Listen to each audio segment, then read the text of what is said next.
NCAA Volleyball on CSTV is brought to you by Scoutwear, by Patella Diggs, and by Tachikara. We've got the ball, you bring the game. It really is a beautiful campus here, Stanford University in Palo Alto, California. Welcome back inside Maples Pavilion on a homecoming weekend between the number 8th ranked University of Washington Huskies and the number 2 ranked Stanford University Cardinal. Time for tonight's starting lineups. First for the University of Washington. And Anne-Marie, who do you like in this one? I think the setters are going to be really key today. You look at Jenna Hagelin, the setter in the front. She's a freshman. She's had some trouble with location, coach said last night against Cal, but she understands priorities, makes great decisions. The head coach for Washington is Jim McLaughlin in his 7th season. He is a 3-time Pac-10 Coach of the Year and 1-time National Coach of the Year. And now the starting lineup for Stanford. And you can choose a lot from this lineup. Well, we talked about Barboza, Kleiman, Akinradero, but nothing happens without Bryn Kehoe, 4th-year setter for this team. She's a senior. She's been running this offense for 4 years. Coach calls her ridiculously competitive. She won a national championship back in '04 with head coach John Dunning in his 7th year here at Stanford, a 2-time national champion with the Cardinal. This should be a lot of fun here tonight. Homecoming. Good crowd here at Maples Pavilion. They keep on piling in. Stanford has started the season 17-0. They beat Washington State last night 3-zip, 13th sweep of the year. The Huskies dropped their first match of the season last night to number 10 Cal in 5 games. We mentioned how Stanford's undefeated. Now it's down to 4 teams undefeated in women's college volleyball. Nebraska defending champion, Florida, and Dayton. And I tell you, Stanford's schedule, as you and I were talking about before the match, so difficult. It's amazing. 17-0, so impressive. Ashley Aractani, the serve for Washington to start this match. Barboza from the outside and kill number 1. We were talking about it before the match. I mean, for Stanford, there's so many people to defend. Barboza is just another brutal weapon. Starting on the national team this summer, she's just fantastic, explosive player. Aaron Waller to serve first for the Cardinal, up 1-0.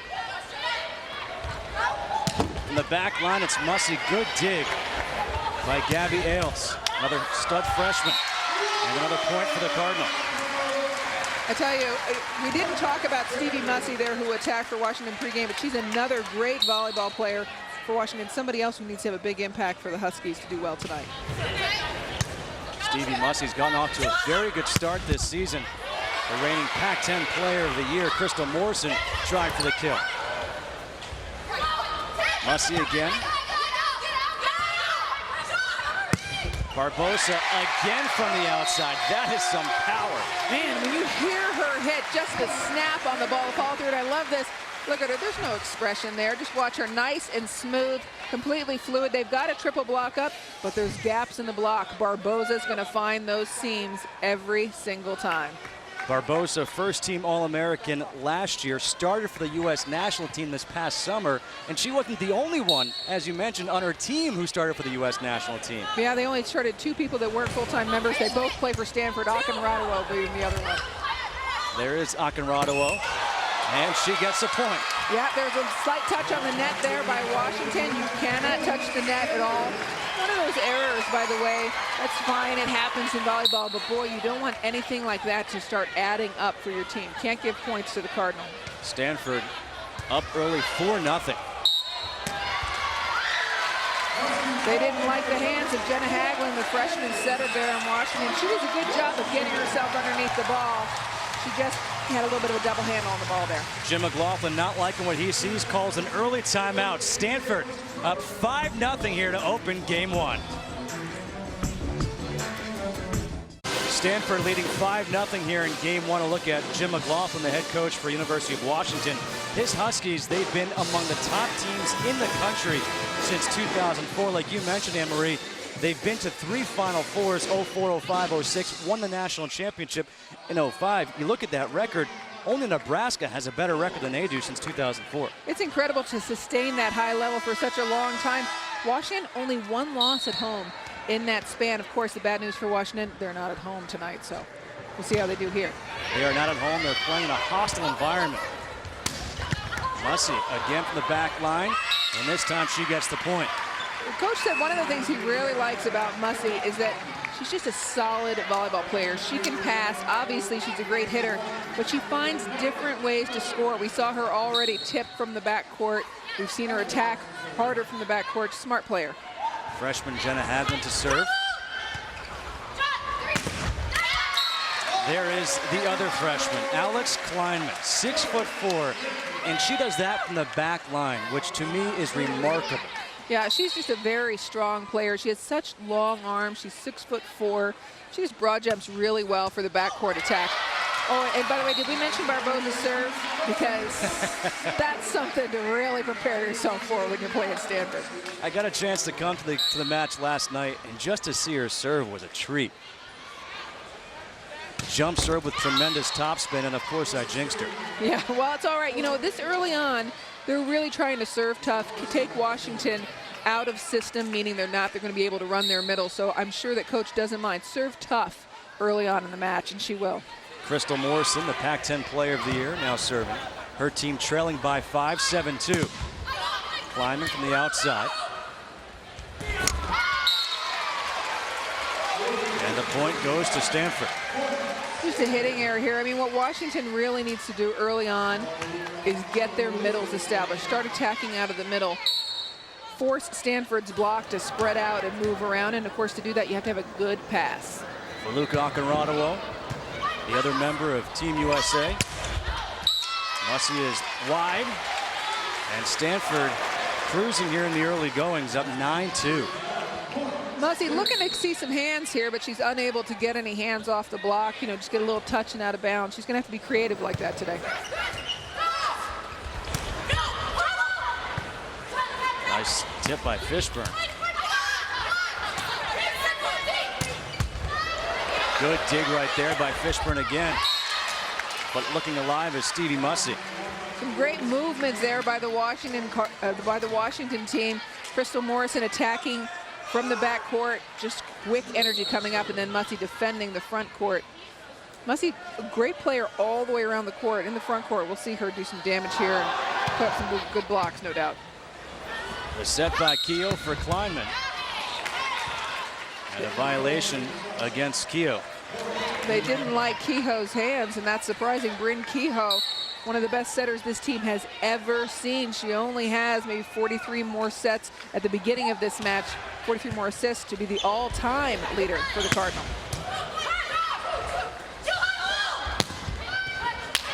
Good save by Barbosa.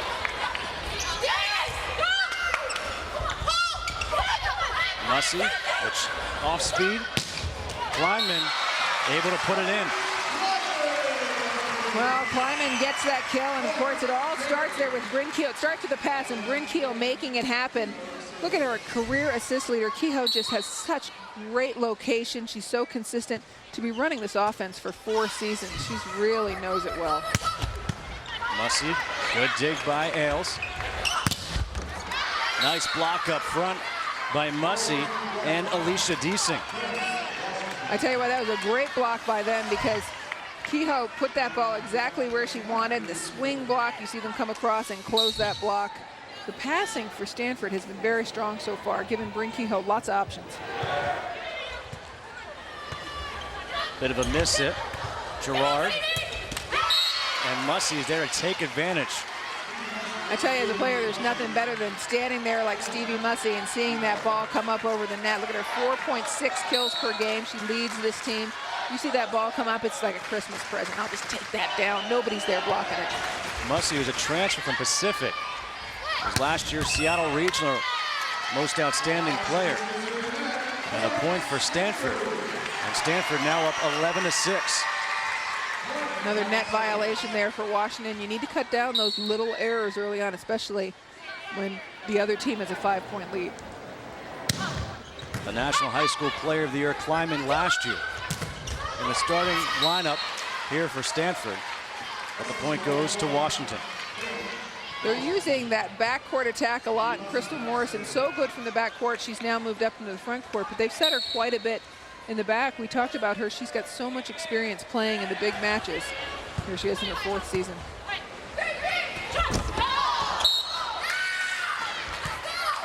Kleiman thought she'd mix that up a little bit, but it never went over. And the Washington blocker saying, no, I didn't touch it. Did you touch it? No, I didn't touch it. How about the Huskies here? They trailed early. They've come back now to bring it to within 3 with Mussey serving.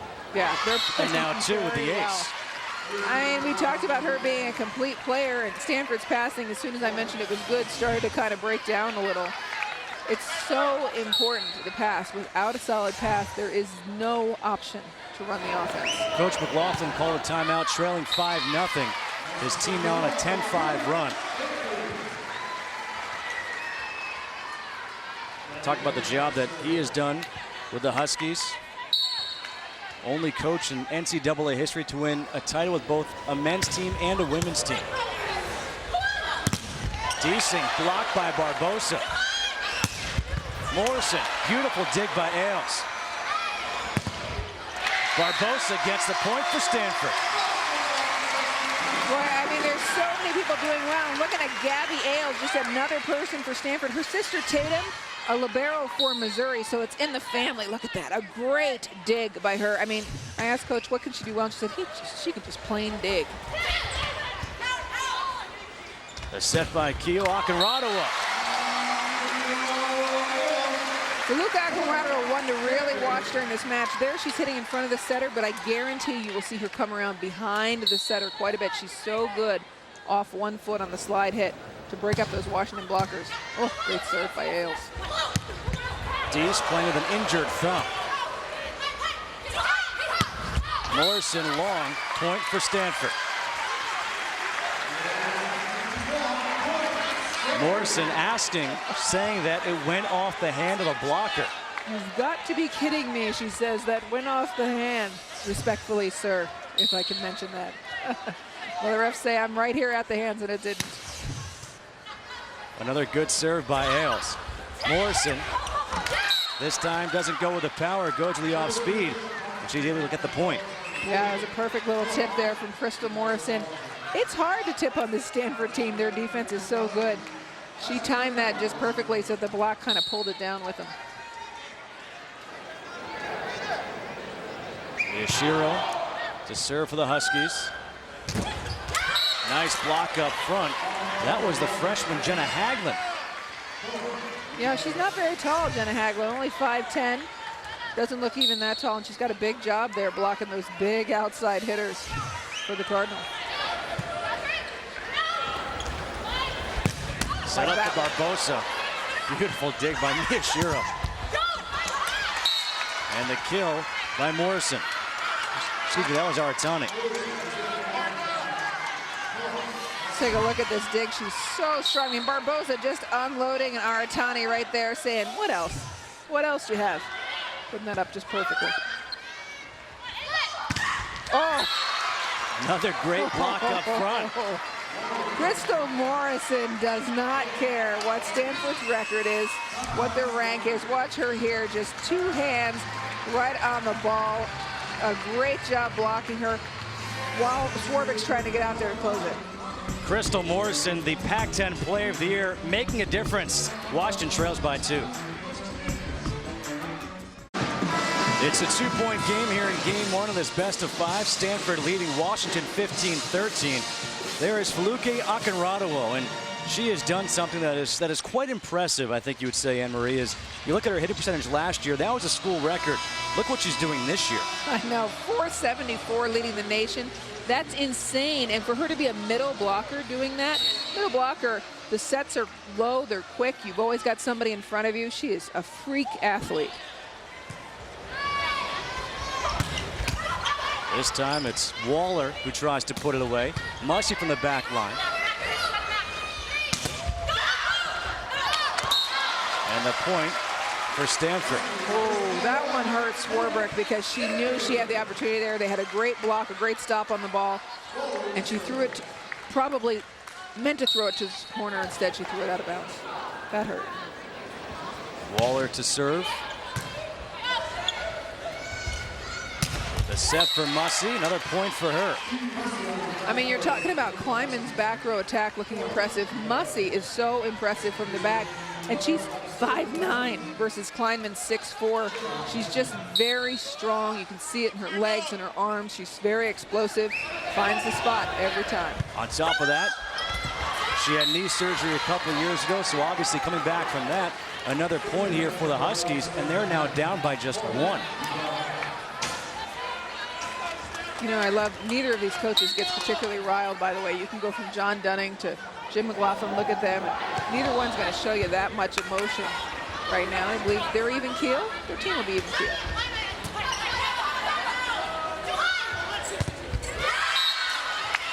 That hit off the hand of Barbosa. Another point for Washington, and they have drawn even here at 16. What a comeback. A great job by Washington. I tell you what, they don't want to let that happen again. I mean, you have to attack Stanford early, and that means game 1 if you want this to happen today. Oh! Another block up front. That one was out of bounds, and I tell you what, they were right there close on it. That's really a matter of turning your hands so they're facing the center of the court. Barbosa. A chance for Barbosa with her serve to give her team some breathing room. Nice dig by Ailes. Kleinman just long. Kleinman saying, that was in, pointing it in. Come on now, but no, that time Washington's able to take it. Washington holding up well. The Huskies on an 8-2 run to draw even at 17. Not for long. All right, well, here's the thing. Akinradu from behind. She's so close to there that time out, but just a glimpse of what can come if she turns that around. Washington needs to be there for that block. The first lead of the game for the Huskies.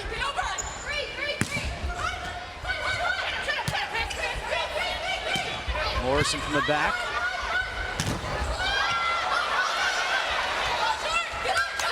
A good rally. And the point for Washington. You really see the brilliance of this Washington team there, just coming back again and again and again. Swarbrick on the block, putting the ball back in Akinradu's face, and then Stevie Mussey wiping off the hands to out of bounds. Great play. A tough set and a great kill by Kleinman.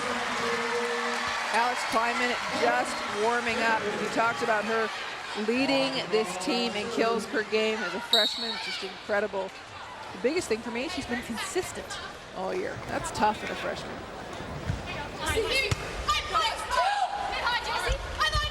Mussey getting up.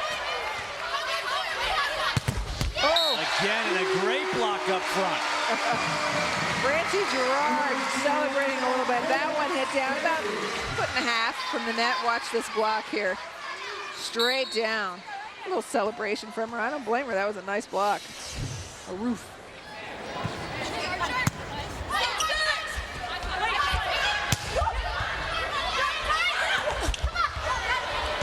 Good save, Kleinman. Morrison. Another point for the Huskies. The Huskies are doing so well from the back court. Morrison attacking well from the back court. Mussey, when she's back there attacking from the back court, they must be seeing the court laid out in front of them very well. And coaches said that actually about both those players. They see the situation well. Tamara Miyashiro. Gerard. Up front, it's Dees with the power. That play was all started by Tamari Miyashiro. What a fantastic dig here that she had. Look at this, puts it right up. Setter's got all the options in the world. Why not go with your middle hitter? She was beautiful, and that's the libero's job, perfectly executed. Kleinman got up for that one. That's a big point right there. They're trailing by 2. That's a swing point. It is, and the other thing is watching her just go up and execute. I mean, she just, buries the ball. She's waking up. She's warming up. That's bad news. Yeah, there she is again. Guess she's warming up. Yeah, good morning. Good morning. Alex Kleinman, 6'4" outside hitter. Watch her here just extend over the net. She is so smart. One-on-one block against Becky Perry. She's incredible. Perry again, good dig by Ailes. And that's Perry saying, how dare you block me? Don't you know who I think I am? She's a redshirt freshman. Opposite, a great player. Coach said that Perry is in his office all the time, asking questions. One of those players that just loves to learn. McAfee serving.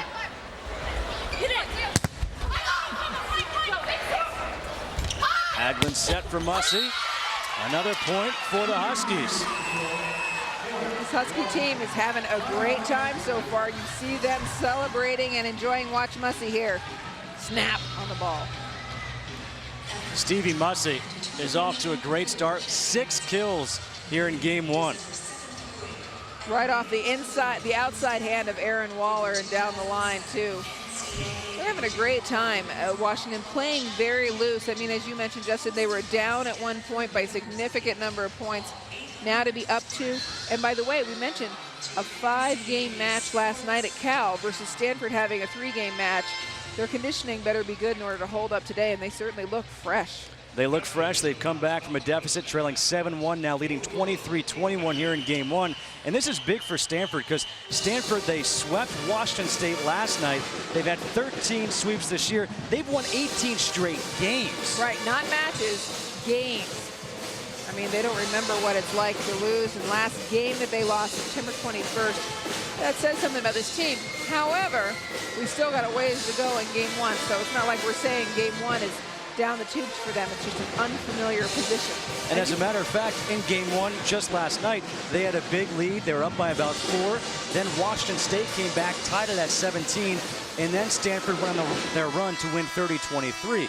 Here it's been the other case where Washington's come back. They've taken a lead. We'll see how Stanford responds. It's hard to maintain that level of excellence for every game, every point. Somehow they've been able to do it thus far.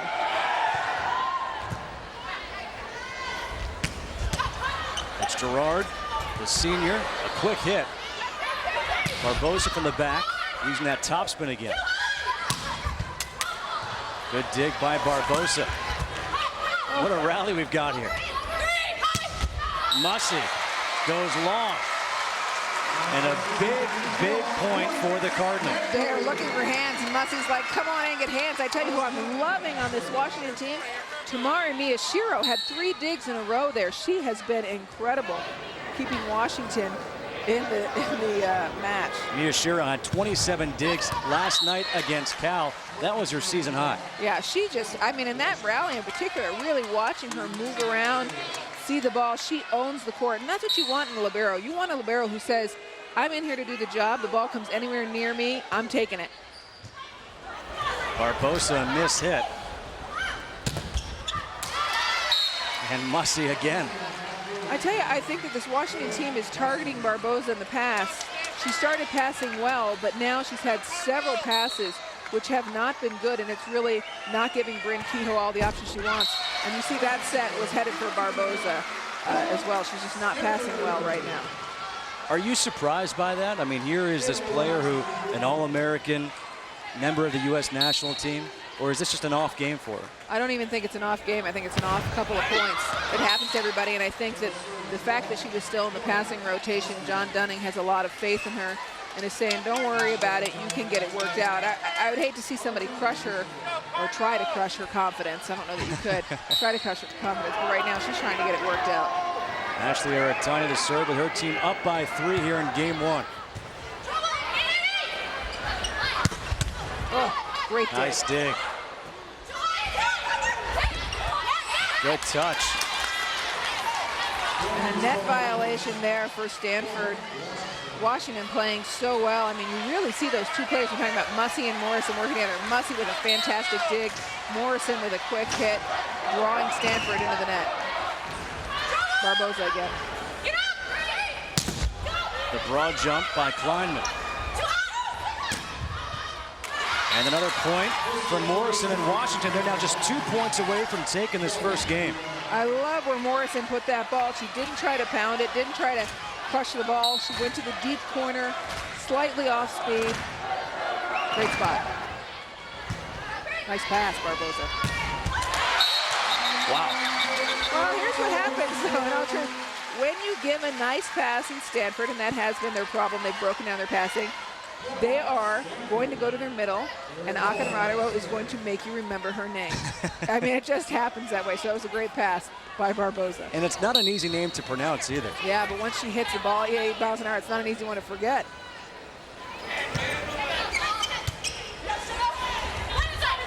Yep. Morrison again, beautiful dig by Ailes.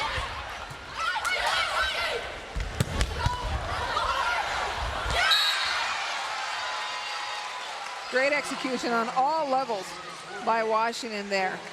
Passing well, hitting well, blocking well, defending the net, and they've got themselves in an excellent situation. The Huskies on a 20-9 run since trailing 15-9. Here it is, game point, 29-24. The freshman serving. Mussey just puts it back over the net. Keough thought she had something. Swarbrick. And game one goes to the Huskies. Great play there by Swarbrick. Washington just came out firing. That was a great, great game by Washington. Really taking advantage of the one weakness Stanford had in that game, which was they were not passing well, not staying in system. How about that? A 21-9 run to end game one for the Huskies. Yeah, they had great serving and great defense, and that really held them in there. And of course, both teams filled with excellent hitters. Oh, Stevie Mussey did so fantastic. Swarbrick then patrolling the net as well. 30-24, game one to the Huskies. Huskies take game one, 30-24 over the second-ranked Stanford Cardinal. And the Huskies, we talked about their prowess, have been to 3 straight Final Fours, including 2005 when they won the national championship. The fans came out in full force, and there she is. That face looks familiar, doesn't it?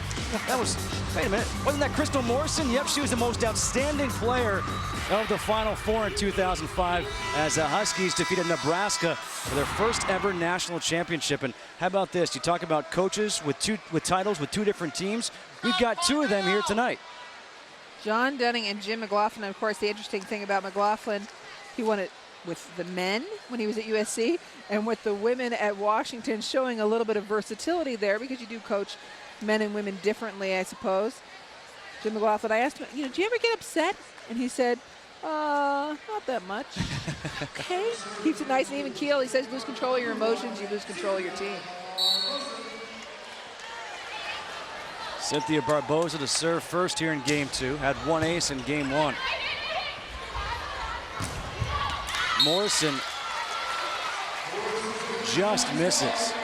I will say this, though, about McLaughlin. He said, don't get me wrong, losing hurts. And I can't tell you how bad that loss last night hurt in 5 games, but it's not something he's going to let his team get carried away with. Mussey, who had 7 kills in the first game, gets her first here in game 2. Stevie Mussey just doing very well in that she's hitting from all areas of the court, front court, back court. She's really making a big effort in passing as well. She's been a complete player for this team so far in this match and all season.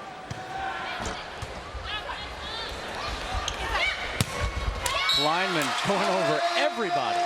That's the thing about Alex Kleinman. She's 6'4", but her arms are like 6'7". I mean, you just watch her unwind her arms. Bryn Keough puts it up, and she does. She goes right over the setter, Jenna Hagelin, who is 5'10". Now it's Akinradawo's turn. And the block by guess who? Bryn Keough is enjoying that. As a 5'11" setter, sometimes you don't feel so big when you're surrounded by all the big girls. Watch her here. Set the block just great. Grancy Gerard joins her, and Keough celebrates. A good serve. Morrison just puts it over the net. Kleinman again. Yep, and that pass, should be noted, started with Barboza there with a nice, solid pass. And whenever you have a great pass, you're going to end up having a great Stanford play from this National Freshman of the Year candidate, no question. Stanford, just like in game 1, jumps out to an early lead. Stanford lost the first game, leads here in game 2, 4-1. And we'll be back out west next Sunday for another high-octane AVCA match of the week. The action starts at 5 Eastern when Mountain West rivals UNLV and San Diego State square up in Sin City. Can the Rebels avenge last month's loss to the Aztecs? It's all this Sunday on CSTV. Akinradawo still serving here for the Cardinal. I like the glasses. Yeah, big fan. Very funky. You know, she didn't start playing volleyball until her sophomore year in high school, so all this talent was untapped for many years. Good set and a nice kill by Frank Gerard. Nancy Gerard, the senior from Brooklyn, New York, 3,000 miles away from her home. The intensity in her eyes as she's looking around. See if McLaughlin's timeout paid off. She took a quick one in the game one. We'll see here. Wow. A huge point right there for Stanford. They thought it was lost. Barbosa hit it. She didn't know where it went. This team has composure at all times. Incredible. And it's those little points that add up to big momentum changes.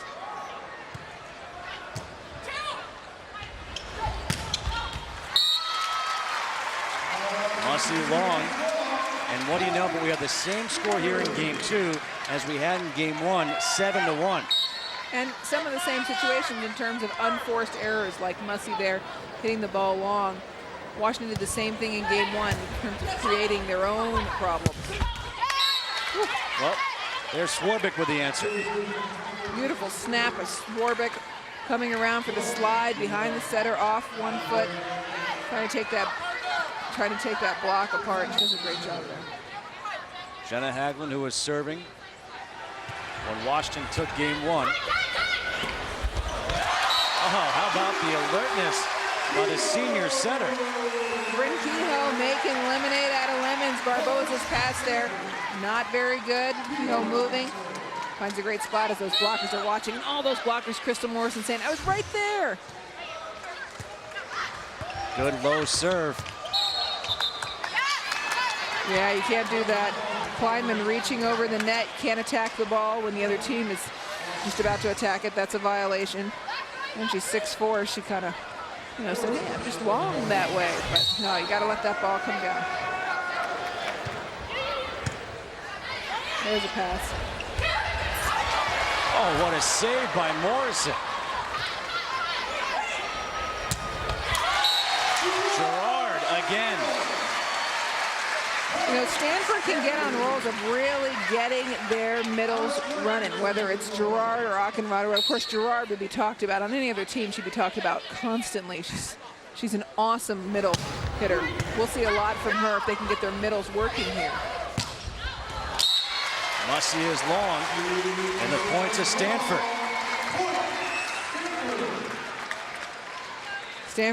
Washington needs to minimize their errors here. No net touches, no hitting errors if they can. They still need to serve very tough. But look at those errors, 5-1. They're creating their own problems. Beautiful serve by the freshman. Now Stanford goes on the attack.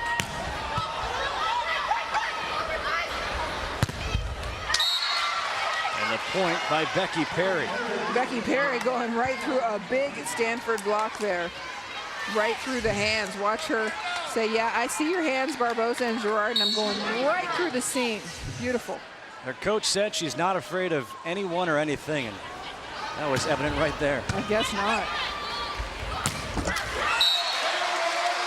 Well, that was a pretty good answer. Yeah, Erin Waller really coming up big. I mean, that's what's so confusing about the Stanford team. Watch Waller here. Just a little quick one right behind. Finds the seam. But, I mean, we haven't even talked about Waller that much, or Gerard, because there's so many people. She is just a force. I mean, every hitter on this team could hurt you. Oh! She followed through into the net. What a shame, because that feels so good. Kendra Carlson. That's so you know that feeling, huh? No, I've heard about it. Okay. I'm a setter, come on. Serve is wide, point for the Huskies. All right, maybe once or twice. Okay. Okay, there. But, you know, she's a freshman. She's out of Front Range, a great club in Colorado. So, you know, she's learning.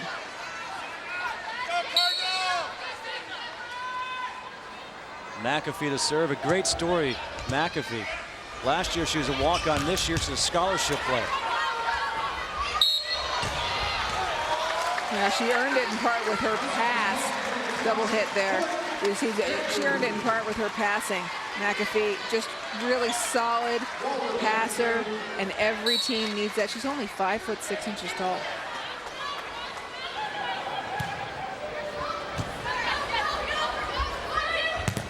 Carlson again.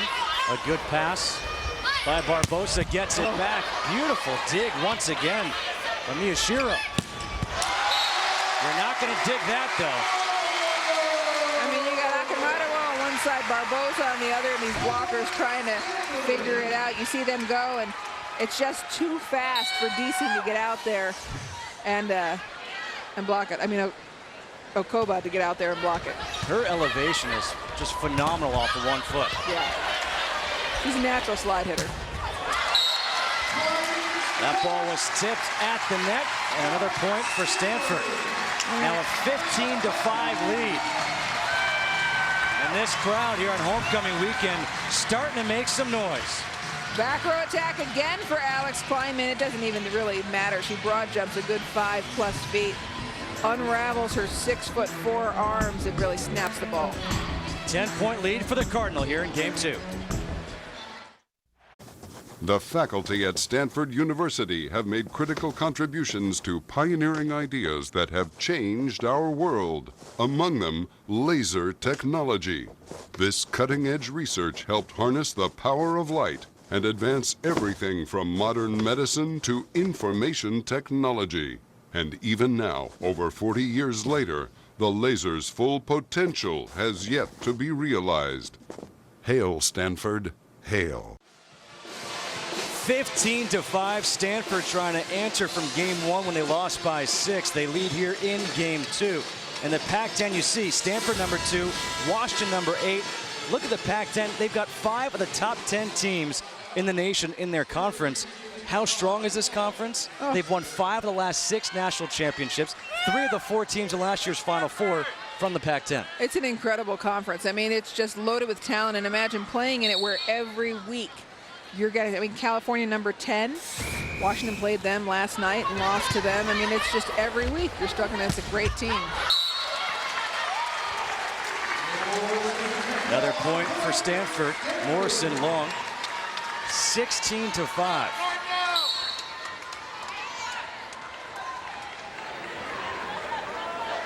Waller to serve for the Cardinal.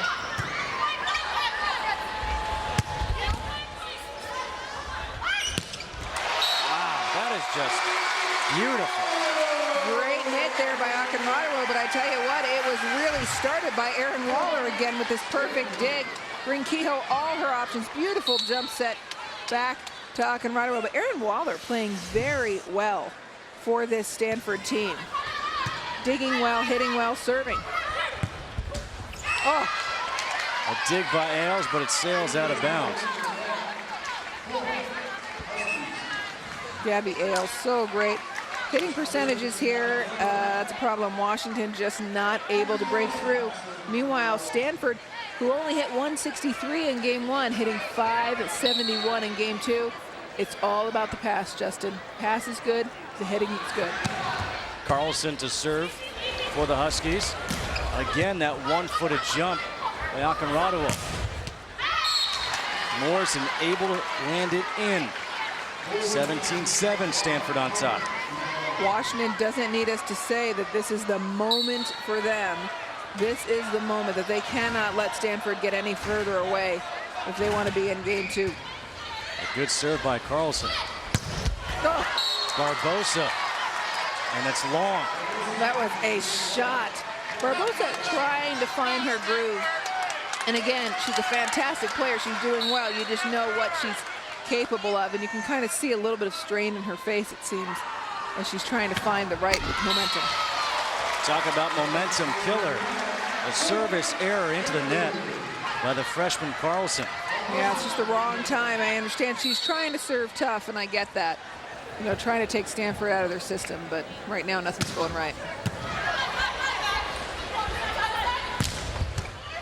Good dig by Barbosa. Oh, devastating.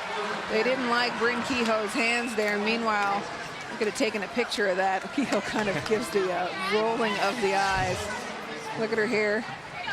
Off her hands. I see where that call comes from, actually. And Kehoe not that happy with it, but very skilled officials here, knowing what they're calling.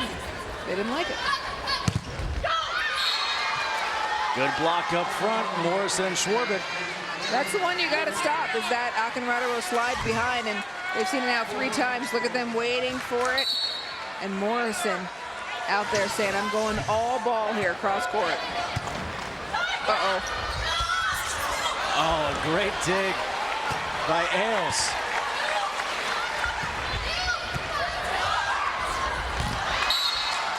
A beautiful point one by Stanford. Excuse me, by Washington. I was going to say, look at Ailes, the way she gets down.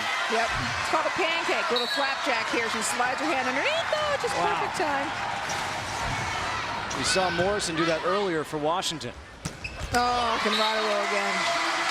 And that was a bit of a different style for Akinrado. She didn't slide so far away. She was right there in the middle. Right, it's a different set entirely, actually. The slide is out to the pin, spreads the blockers out. This time they called a different play and said right behind my head for the setter, and it was literally a foot behind the setter. And again, that's the senior leadership of the setter, Kehoe. She saw how Washington was adjusted to the previous play. Yeah, that's true. Morrison in particular waiting out there for the slide, so called a different set. Washington again making a run here now in game 2, a 7-2 run to bring it to within 7.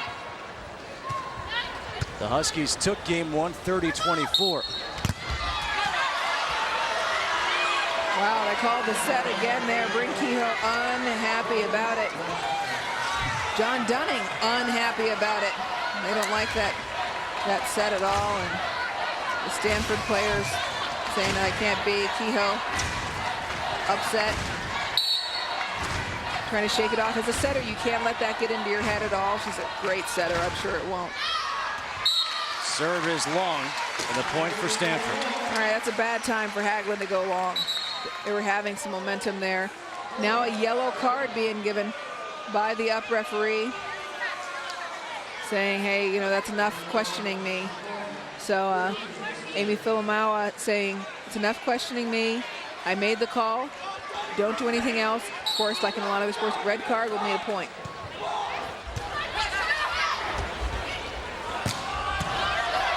The freshman Becky Perry, who hits very hard, gets the set again.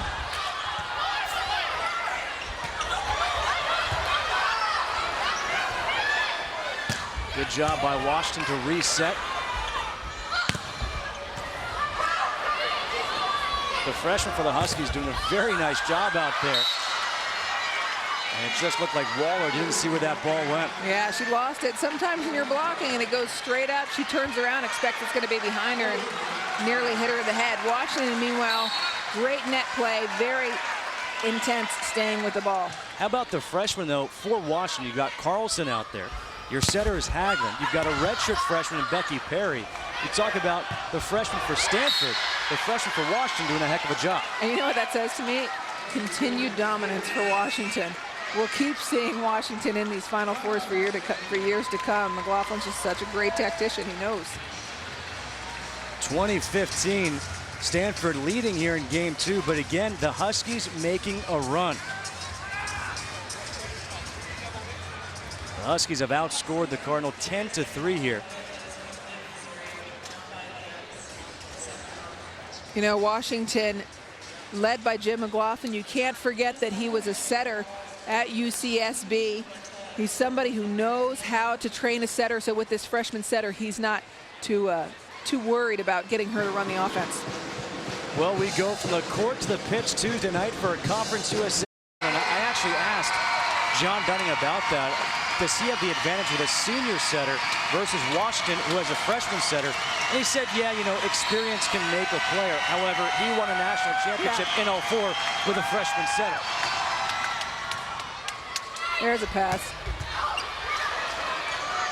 Morrison with good communication, telling her teammates she's got it. Another good pass by Barbosa.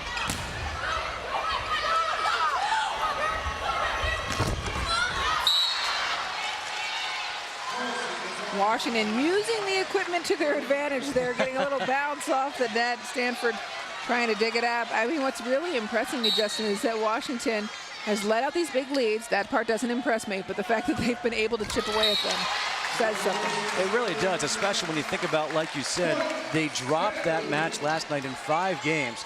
You know you've got to be a little bit tired, and you're coming in here to this environment, and here you are trailing early in game 1. You come back and win big. You're trailing early in game 2, and now you're making another comeback. Yeah. I mean, in Washington, in both of these games that we've seen tonight, when they have trailed, it's because of their errors. It's not because of anything that Stanford is doing to them. Normally, Stanford is manhandling people left and right. Washington's defense has been great. They've had hitting errors of their own, service errors, other things they can control.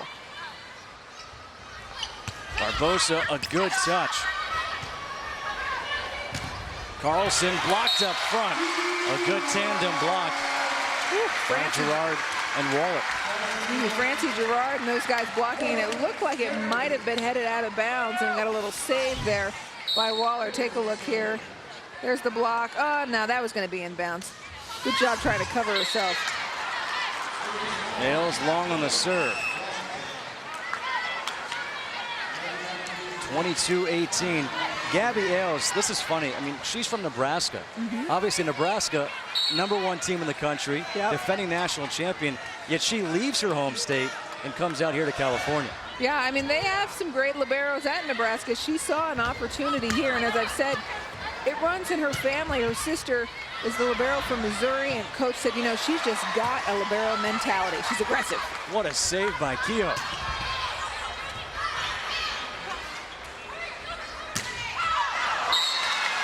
Long on the attempt. There's Ailes again, that time playing setter when Bryn Kehoe passed to the ball. She's a tough nugget, if you will. She's small, compact, and digging up everything back there. Good pass. Oh. The quick spike. Well. Akinradawa. That's what happens when you got a good pass. Barbosa puts it up. Washington knows it's coming. Oh, my goodness. That was slow motion. It didn't look like slow motion. What a snap on that ball. Wow. Morrison, the kill. Ailes, an attempt at the dig. The kill means, take that back. I mean, these players just come back in totally different styles, as you see. Akinradawa is so explosive, but the Huskies, so impressive here. Climbing back again now on a 15-6 run. Morrison with 10 kills in this match. Oh, boy.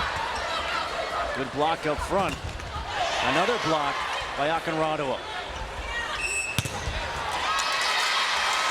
Oh, they're saying a net touch there by #2 for Washington, Alicia Deasing. They're saying she touched somewhere here in this play. They're not going to argue it there. I don't want to get a yellow card from anybody. Yeah, I can't have you set out a point. Yeah, exactly. Oh, what a block. Alex Kleinman just put a roof up. I mean, a textbook, respect my block here. You know, you reach right over the net. She's so tall. It looked like her head was over the net there too, by the way. Sails wide off of Deasing, 26-20. So maybe Stanford, they've now answered the comeback effort by the Huskies. And Barbosa serving. Ow.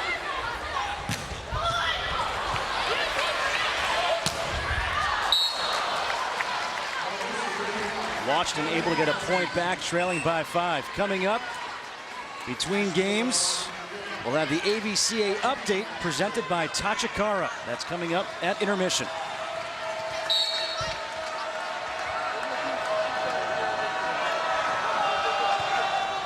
Aratani.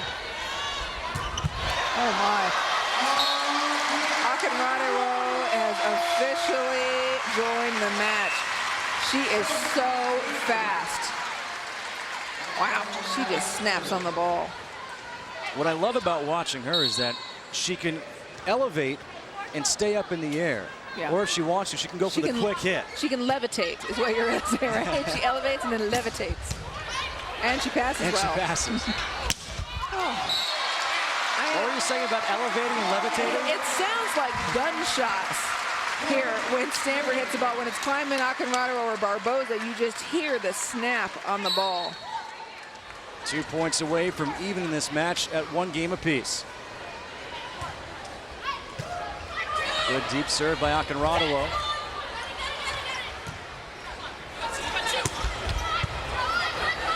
McAfee with the dig. Nice dig in the back by Fishburne. Morrison partially blocked up with the net. With a great pass by Barboza. Great pass by Barboza, starting that off again. And of course, when she does, you're going to see that middle hitter attack. That time it was Francie Gerard going around for the slide. And now with game point, the fans here at Maples Pavilion on their feet.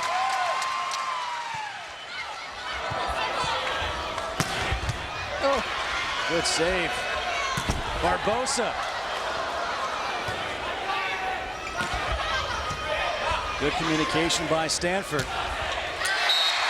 And the ball is tipped, and game 2 goes to the Cardinal. 30-21. Stanford answers back. the fans so excited. Stanford there really just rolling along the way that they do. Their passing was much improved, and so therefore their attacking was so much stronger than it had been in game 1. That's the way we're used to seeing the Cardinal. The freshman Kleinman gets the job done. Stanford answers back. After the break, we'll throw it back to the studio for the AVCA update by Tachikara. Here at Maples Pavilion on the campus of Stanford University, 30-24, Washington took game 1, and 30-21, Stanford took game 2. Welcome back alongside Anne-Marie Anderson. I'm Justin Kutcher. And Anne-Marie, we thought we'd have a good match through the first 2 games, and well, we have. We have. I mean, the teams have took turns dominating the match at either time. I mean, in game 1, Washington took control. Game 2, clearly all Stanford. Games 3, 4, and 5 up in the air. They're both playing great. Should be a lot of fun. Let's take a look at the AVCA highlights right now. In game 1, it was Washington answering back after trailing early 7-1. Yeah, I mean, Stevie Mussey was attacking from the backcourt there. Crystal Morrison, Swarbrick, everybody here from Washington playing a role in taking control of this game in the second half of game 1. And then in game 2, Stanford answered with some dominance. Oh, and it could be anybody. Akinradero, here's Kleinman. I mean, everybody just really punishing the team. You saw Stanford come together because they started passing the ball well. A look at the stats through the first 2 games, and, well, they're really pretty even until you get down to the hitting percentage. Right, and the number that you're not seeing there is that the Huskies in the second game hit .023, and that's what made that difference for the Huskies in their hitting percentage, and that's a problem. They need to fix that. Washington took game 1, Stanford took game 2. Here's a look at game point. It's the freshman Kleinman doing the job. Can Stanford carry on? We'll come back with game 3 next.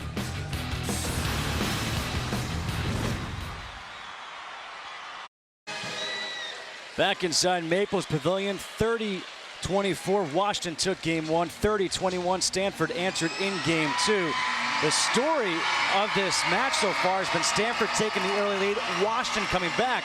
We'll see if that happens here in game 3, but let's take a look at Bryn Keogh, who needs now just 16 more assists to break the school record. And the fact that we're guaranteed at least 2 more games, I think it's safe to say she's going to have it by the end of tonight. Yeah, she averages about 14 a game. She does average 14 a game. Bryn Keogh having a little bit of a tough night, having her hands called a couple of times tonight. for a setter, you take that very personally. I make my living with my hands. So you can bet that she's a little fired up about that as well. A miss hit off the pass, a good save. Barbosa puts it back in. It was going to go out, but Morrison saved it. And now Ailes, another nice dig. Lyman gets the point for Stanford, and that's a point that really should have gone to Washington because we saw that save by Morrison. Yeah, I mean, Morrison should have been getting communication from her teammates here, telling her on the other part of the play where she's passed the ball out. She should have had teammates telling her, hey, you know what, that's out, don't touch it. Like she did there. This time, it was out. She's listening to us, like she did right there. She was there, she was in her position, one of her teammates told her out. She backed off. Morrison through the first 2 games with 10 kills.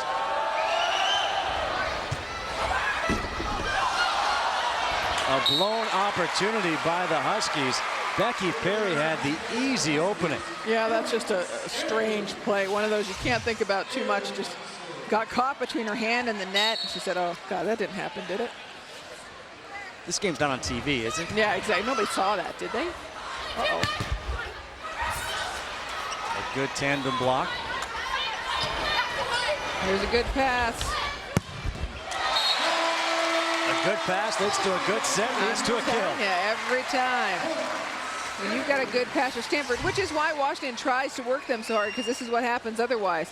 Barbosa just finds the seam. That's why Washington is trying to serve Stanford really tough, move the ball around. It's important.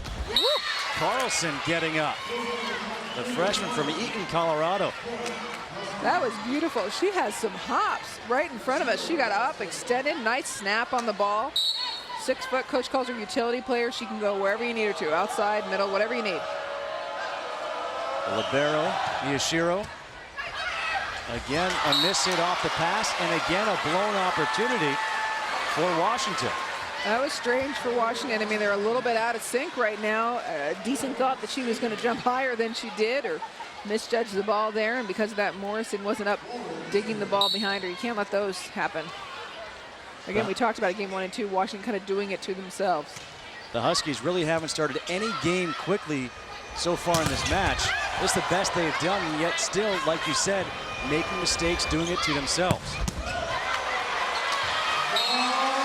Now that, there's nothing you can really do about that. She was in the right spot trying to dig that ball. Barbosa just unloaded on her. Cynthia Barbosa got a little smile on now, trying to get herself into a groove. Let me ask you a question. At the end of a match, is your arm completely bruised? No, because I tell you what, that only happens when you start playing volleyball. So when you're at the picnic, the family picnic, and you start playing volleyball, you get that. By the time you reach this level, they are so tough. Another great pancake by Miyashiro. In the middle block, again, the tandem block by Deasing and Perry. But that was set up by her. A beautiful 3-person block, a triple block, closing out that Stanford offense. Washington playing very well, having great moments, and they'd be up by a couple points if they hadn't made a couple of errors. A strong team. Another nice pancake. Good pass, good set. Uh-oh. Good pass, good set, and Barbosa. Cynthia Barbosa smiling now for the first time in this match, saying, I remember why I love this game. It's this. She goes that time outside the block. Right. Did you see how she just changed direction with her arm? Yeah, her forearm. She has great forearm range and control. Keogh just putting it over.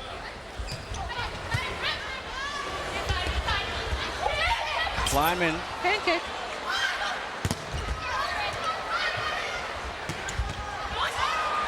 Nice save. Good touch.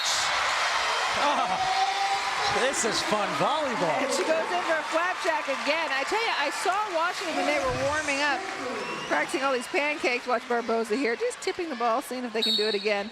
And I thought it was kind of strange that they practice kind of the flapjack save, but they keep using it, so I guess it pays off.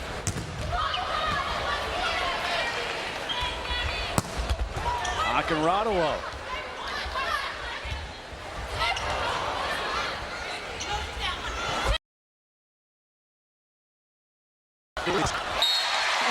now the applause. Climbing side. This is a very knowledgeable volleyball crowd in Maples Pavilion. They're used to seeing great volleyball. They know the off-speed hit. They know trying to move things around, and they recognized there that Stanford trying everything they could. That was a strong serve by Barboza. And a great pass, though. Unfortunately, the hit was out. Unfortunately for Washington, the hit was out. Barboza having a genuinely good time. Look at the difference in her face compared to games 1 and 2. She's got 4 kills in this game alone. She's got 9 in the match. Oh, she wanted She that. almost snapped the net. She's just a complete player, and again, that's what we were talking about earlier, John Dunning just wanting to let her work out any kinks herself in terms of passing. She's been passing better now. He knows what he's got in Barboza. I mean, as a freshman, she started training with the national team while she was still in high school. That's incredible.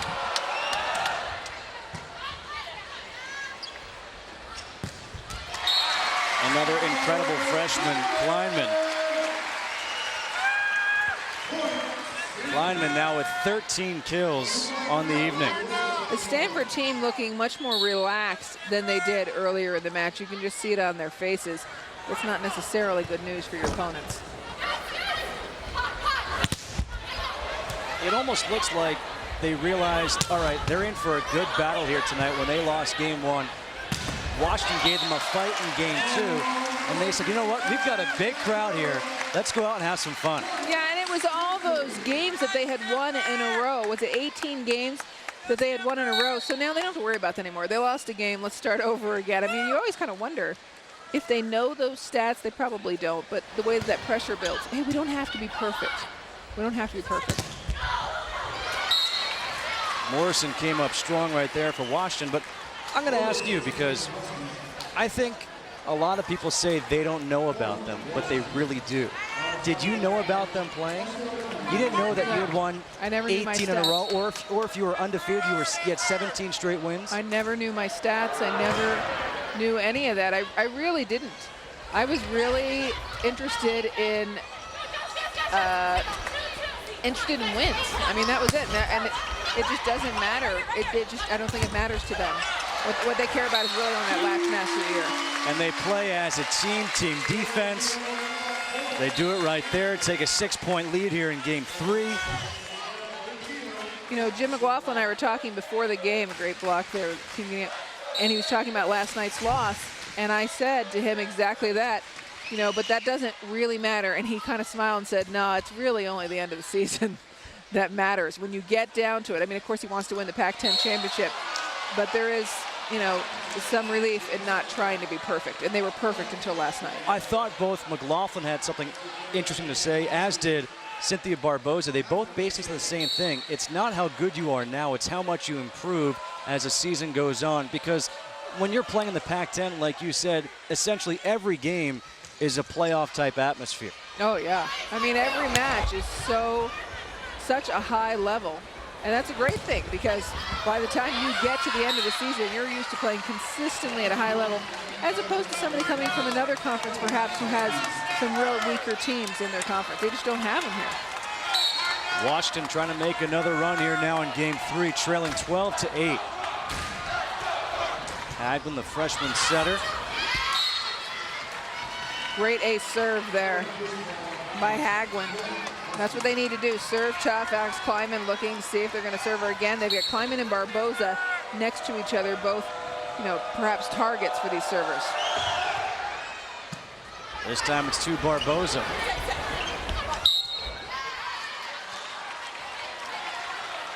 And this referee being consistent that he really wants the hands to be perfect, a clear touch on it. He's saying that time it was a double. Erin Waller, shoulders not facing where she was setting. Not that that's indicative, but that could be something. Erin Waller walks the tightrope of the net. That's a very sharp cut shot, we'll say. Watching her here, Kehoe putting it behind. And she cuts right across, gets a little action off the block of Washington as well. Everybody just watching it, waiting to see where it falls. 13-10, the Cardinal on top. And that play was influenced by Barboza at the net. Not sure if the ball's going to go over. She was right there. and Washington almost got stunned by it. Yeah, that's Hagelin in a freshman move, excuse me, because Barboza, knowing that she couldn't really reach over if Hagelin was going to play it, Hagelin needs to know, I just take control of the ball there. Instead, she was expecting to get her hands chopped off. Swarbrick goes wide, and it's a 15-10 lead here in Game 3 for the Cardinals. Jim McLaughlin not looking happy. John Dunning much happier. His team up by 5. Here in Game 3, Stanford on top of Washington by 5, 15-10. A look at the Pac-10 standings, and it's a who's who of the top 10 essentially. Stanford number 1, Washington number 2. But I mean, look at those teams you got there: UCLA, USC, Cal, Oregon. All these teams are so strong. Yeah, I mean, the top 5 teams that you mentioned in the top 10, California, number 10 in the nation right now. And up until last night, Washington and Stanford both undefeated. It's an incredible conference. Lineman to serve with her team up by 5. Swarbrick. Boy, this Washington team really does impress me in that they're not the flashy team. They're not the team that's so explosive when you look at them. They just keep grinding away. They never let you get too far ahead of them. John Dunning said they are a machine. They play like a machine, and there is the miss hit by Barboza. Yeah, they're really targeting Cynthia Barboza on the pass. They have all match. Barboza, a very tough player, as we mentioned, played with the national team, and she's trying to find her way out of it. And she did. Good pass.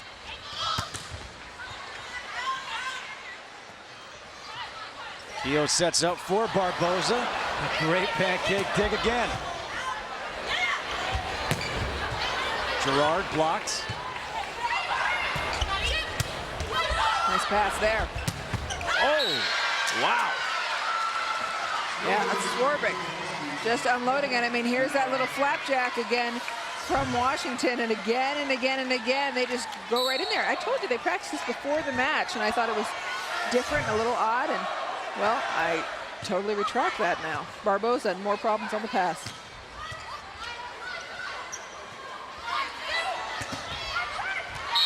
Carlson, another point for the Huskies. And they are now within 1 at 15-14. And what's funny or ironic is that Morrison, who's serving, keeps on targeting Barboza. The two of them are very, very good friends. Look at this again. Nice pass there. Nice dig by Morrison. This time.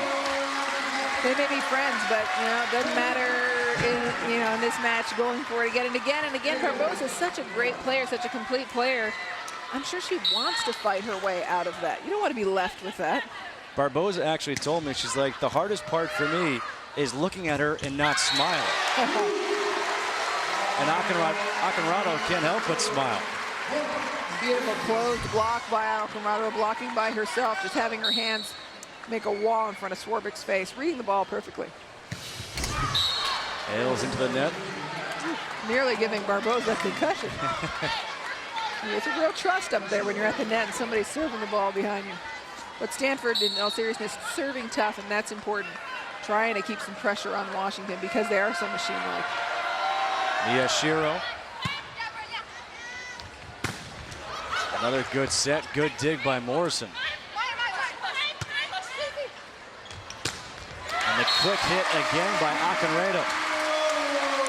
I tell you, they're moving that middle well now. Kehoe and Akinrado have played together for 3 seasons. They have a familiarity there. Kehoe just making such great decisions, such great location, and Akinrado trusting her, being in the air, being open to her. They're very fluid together.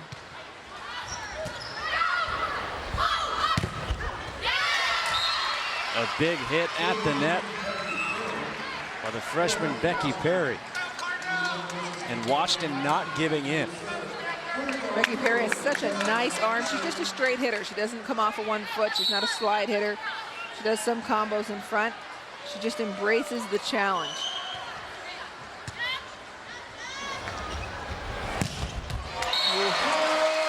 Barboza not lacking confidence in the front court.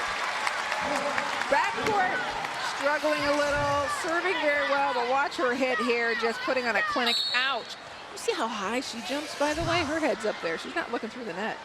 How about how high she tosses the ball for her serve? You have to if you're going to jump that high, right? It's a good point. I wouldn't know. Oh, what a beautiful block up front by Deasing. Second-team All-American last year. Alicia Deasing coming out here and closing the block with her setter, Jenna Haglund. Jenna Haglund getting some credit there for keeping that block at exactly the right point. They put up a perfect wall there for Stanford. There's a pass. Well, guess what? That assist right there, number 5,000 for Bryn Kehoe. Now just 3 away from the all-time lead. That's pretty good. Bryn Kehoe, I mean, she's been running the offense for 4 seasons. She's just an undisputed leader of this team, captain of the court, if you will. And that assist was a big one, giving her team a 3-point lead.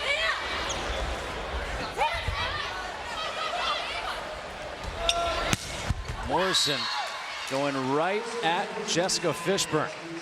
Crystal Morrison just plowing through that defense of Stanford. Even Barboza had a funny look on her face as she was trying to dig it, like, well, what happened? It's impressive that her coach, McLaughlin, said that Crystal Morrison has improved so much from last year to this year. And last year, she was the Pac-10 Player of the Year. Yeah, that's frightening, isn't it? I mean, but he said that she's really regulated her timing. She's seeing the game better. She's seeing the situations. She's just improved in those other areas that aren't necessarily statistically measured. The countdown is underway for Kehoe. Just 2 assists shy of tying the all-time Stanford record. Oh, nice.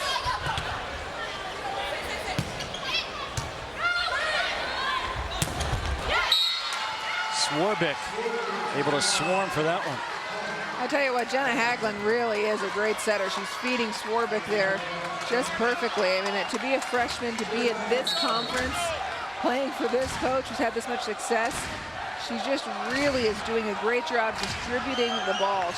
She graduated from high school early and started training with this team in the spring, and meanwhile racked up a 3.7 grade point average while she was doing it. I mean, a real smart player. Washington is not an easy school either. No. To rack up a 3.7, that's pretty impressive. In your first semester as a freshman while you're training with the team. Yeah, but Coach calls her a very mature player, and you can really see it watching this match. Cassidy Lickman now in for the first time in this match, a 6'1" freshman. And a miss hit. And a point for Stanford. Yeah, she's doing her job. I mean, that's what she was brought in to do, to serve tough. And she is. I mean, Coach said he can use her as a sub either in the front or the back. A 4-point lead for the Cardinal here in Game 3, trying to take a 2-1 advantage. 23-19, Stanford on top here in Game 3. And folks, show your love for the Huskies, the Cardinal, or any of your teams 24 hours a day, 7 days a week. Get your butt in gear at fanstore.com with everything from shirts and hats to pennants, decals, and much, much more. Go to fanstore.com now, like right now. Get your butt in gear. Hey, get your butt in gear. Does your mother know you're talking like that? She's very proud of that. Is she? Cassidy Lickman again trying to serve tough. Did you know that her mother actually played volleyball at Washington? Great transition over there. Mother and her mother. I like it. Look, Lickman, in all seriousness, was brought in to do this job, to disrupt Washington's offense. She's done that now. Serving 3rd time. Trying to rattle off some points here. Oh, my. Becky Perry, the redshirt freshman from Austin, Texas. Talk about power. She has a nice fluid arm motion. I mean, just really strong player. Great arm. Very nice set. The block disrupting it there, but not the follow through from Washington. And now here's Stanford. Bryn Kehoe, one assist away from becoming the career leader all-time assists for Stanford. Morrison. That would be it. Oh, there it is. She now ties the Stanford record. There you go, Wendy Rush, Bryn Kehoe, both with 5,003 career assists. Yeah, that's pretty darn good, I'd say. She's just smiling away. Do you see the smile by John Dunning? Here she goes. And you know this is it. Let's go to Fuluke. She's just such great movement. She goes up and she's a clinic. I mean, when you watch her, she knows exactly how to move with the ball, exactly who to set. She has great peripheral vision. She has everything you want in a setter. How great is it, though, when you think about it? Here she is. She's going to set the record here in a matter of moments. And you get to do it homecoming weekend. A great crowd. Maybe some of your former teammates here in attendance. I mean, you couldn't have picked a better time for it. Yeah, and of course, she wants it to win more than anything else. She wants it in yet another win for this team. But you know, you want it in a game where you're playing well, and they are. And you know, that's the most important thing, is that once again she's leading this offense. She's so smart. She has such great vision. She makes great location. She makes great decisions. She has fantastic location. She is absolutely complete. And as we mentioned, Coach calls her ridiculously competitive.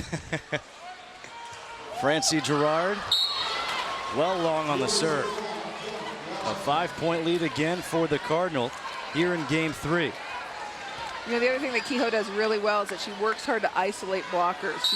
She's seeing those blockers and trying to create one-on-one matchups. It's hard to do. Could this be it? Next time. Mussy, a name we haven't called in a while.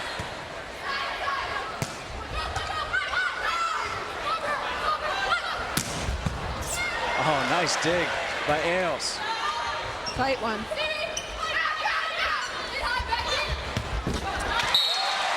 Becky Perry a little off balance there, and trying to save it, trying to get the ball over, and unable to do it. A broken play. Very fast pace of play here.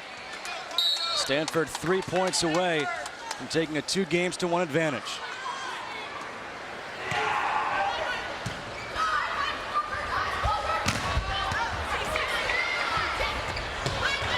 Instead of an assist, she was going for the point. Instead, the point goes to Washington. Washington here at 4 points down, or at 5 points down, really in a precarious position, because you can't let Stanford get to 28. It's very difficult at that point to come back for it. Free ball. Washington needs to make the most of this. Morrison, a nice dig again by Fishburne. Good save by Miyashiro. How about Ailes? Net call there on Bryn Kehoe, and Stanford point goes to Washington. 27-23, the Huskies hanging in tough, which you'd expect after what we saw in the first couple of games.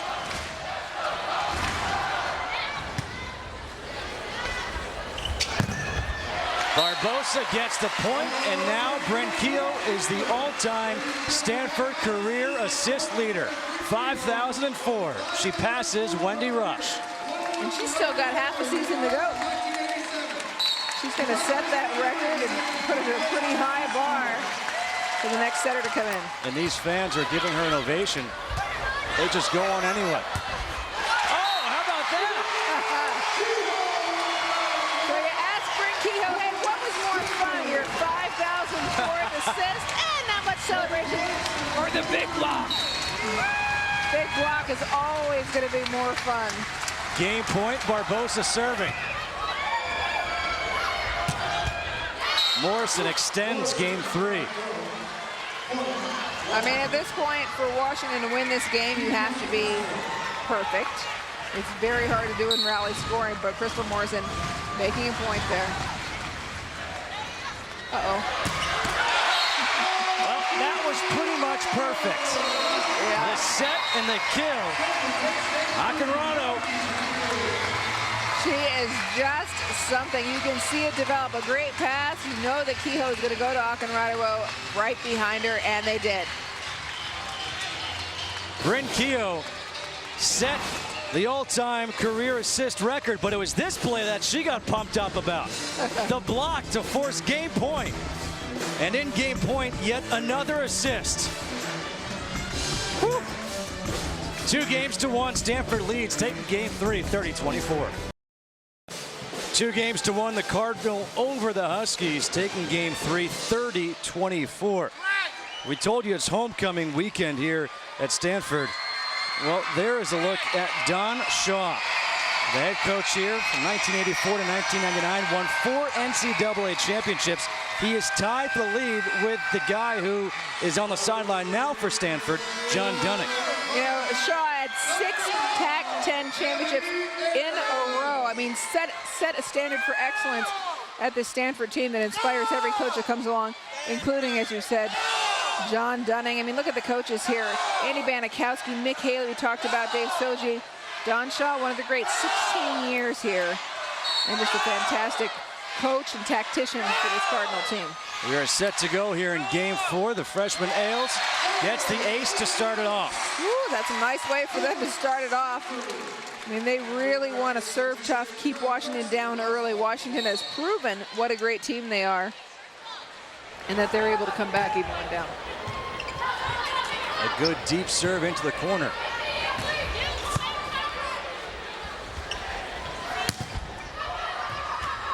Aaron Waller. Good block up top. Barbosa. What a beautiful touch. Yeah. Great tip there You by can just see Barbosa. it. You can just see it develop right beforehand. Barbosa's up there. She's so smart. She knows everybody's expecting her to pound the ball, and so she does it. Barbosa now just 3 kills shy of 1,000 in her career. And she's only a junior. That's pretty great. And on top of that, she'll be the second player on her team with 1,000 kills. That's how strong this team is. It's frightening. I mean, Akinradawo, the other. I mean, the other national team starter during the summer. Yeah, another great player. serve is wide, and it's now 3-1 Stanford. You know, one of the things that Stanford did really well in that match was hold Washington's hitting percentage down again. Washington having a tough time in games 2 and 3, the games that they lost, in hitting .059 they hit in game 3. A free ball taken advantage of by Stevie Mussey. Mussey painting her fingernails the color of her school. That's team spirit. Yeah, that's team spirit. I mean, the remarkable thing about Washington being held to that is second best in the country in terms of hitting percentage coming into tonight to hit .234 in game 1 and then .023, .059 in games 2 and 3 speaks to the strength of the Cardinal block, attack, service, everything.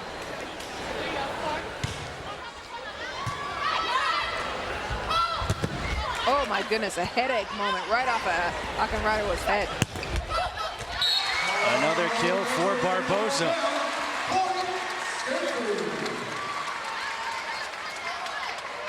There are the numbers you talked about coming in second in the nation in hitting percentage tonight, 110, and that's even skewed because of game 1.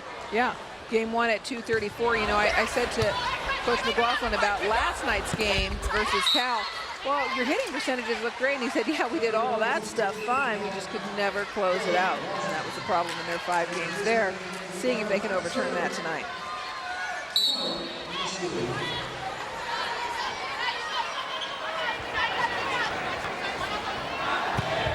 Miyashiro has had herself a good game, but not a good serve on that one.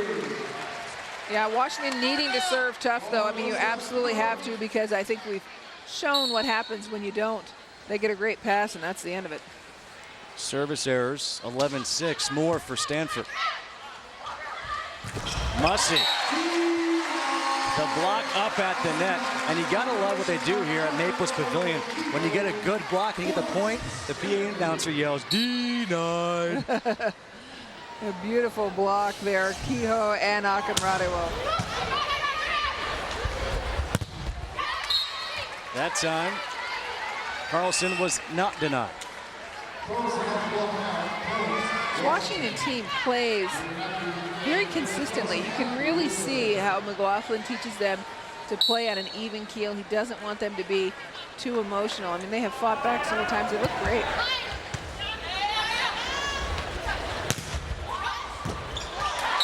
Keough right there to take it. She's saying, you know what? If you can't get the assist for me, I'm just going to take it myself and get my own kill. Get my own kill. She's having a good time now. We hadn't seen her smile for a couple of games. She had some calls she didn't like earlier in the match. She's smiling now, having a good time. Oh, there's Stevie Mussey. Stevie Mussey, like you said, just 5 feet 9 inches. But whether it's from the line or in front, she can elevate and she could put it down with authority. Yeah, she had been pretty quiet. I mean, hitting about 160 today. Not a ton of attempts, only 25 attempts. There's Kleinman. Alex Kleinman just being consistent in terms of her reach, in terms of playing the ball very high above the net. She does a great job of using her height. Sometimes when you're that tall, you don't use all of it. She uses all of it. Nice serve by Keough. Another point.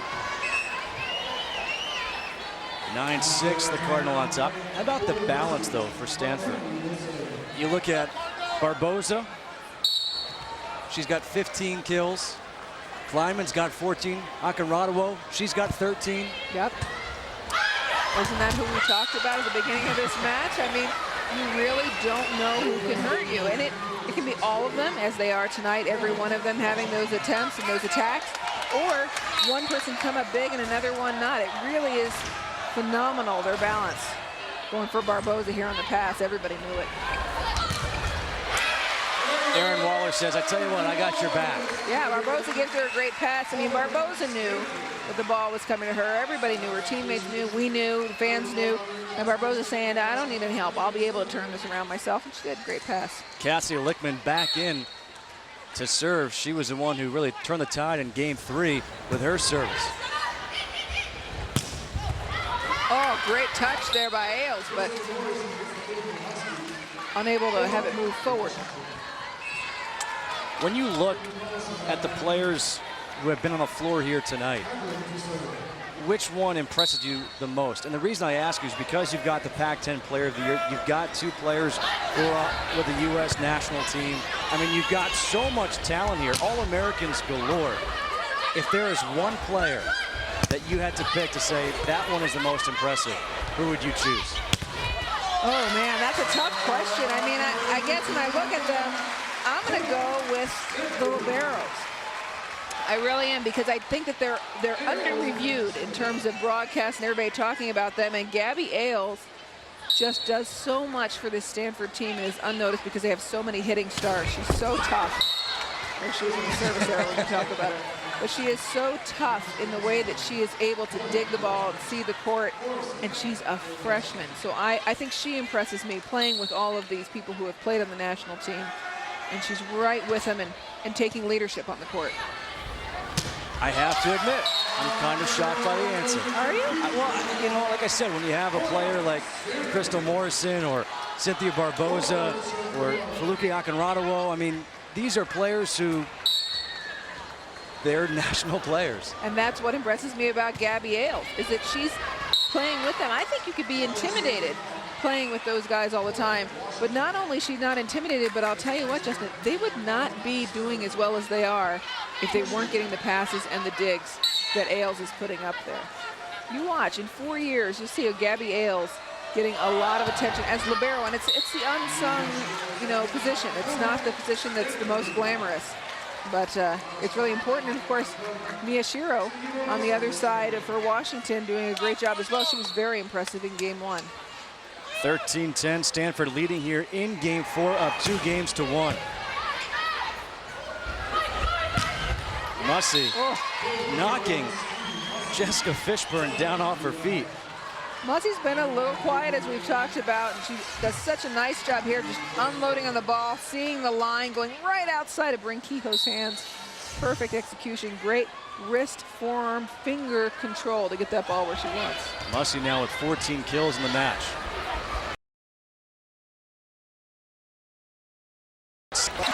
Broad jump from the backcourt. That's it. 1,000 career kills. Only a junior. She's kind of looking kind of nonplussed by the whole thing. This is career achievement night here at Maples Pavilion. Yeah.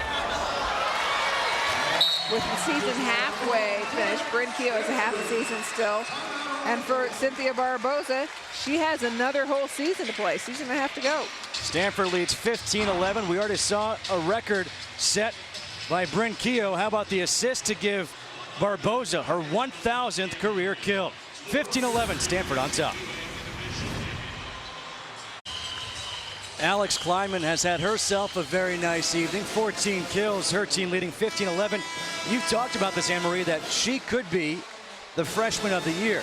And Stanford, they've had quite a few freshmen of the year throughout their history. Yeah, she would feel special to join these people. I mean, look at Carrie Walsh, one of the greatest beach players of all time. Logan Tom, Agana Namani, Kristen Richard. I mean, these are fantastic players. Stanford knows how to recruit because they get them in here as freshmen and get them on the court. And Alex Kleinman keeping that going, leading this team in kills per game coming into tonight's match.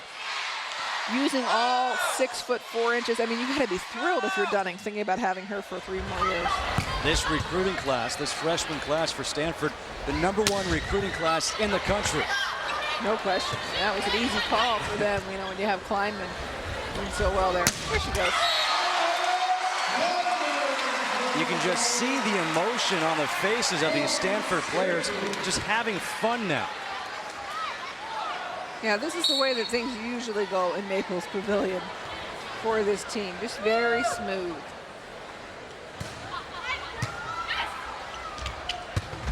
Oh, That was pretty good. great job by Alicia Piecing. I mean, again, you see the strength of the Pac-10. That this is nothing unusual in terms of a Pac-10 match. Playing so well, executing. Look at the eyes on her. Wow. And she's doing all that with an injured thumb, too. Yeah. Miscommunication on Stanford's part led to an easy ace. C.B. Mussey serving tough. Stanford trying to pull away here in game 4, trying to put this match away. But Washington, again, keeping this one close. Washington will never allow it to go down easy. They're just too tough. Watching them here close up the block there. Crystal Morrison by herself. Alicia Piecing trying to get out there to close it. Serve sails long, point for Stanford. Now, you talk about how Washington will never let this go easy, and I think they've got to come in with a chip on their shoulder.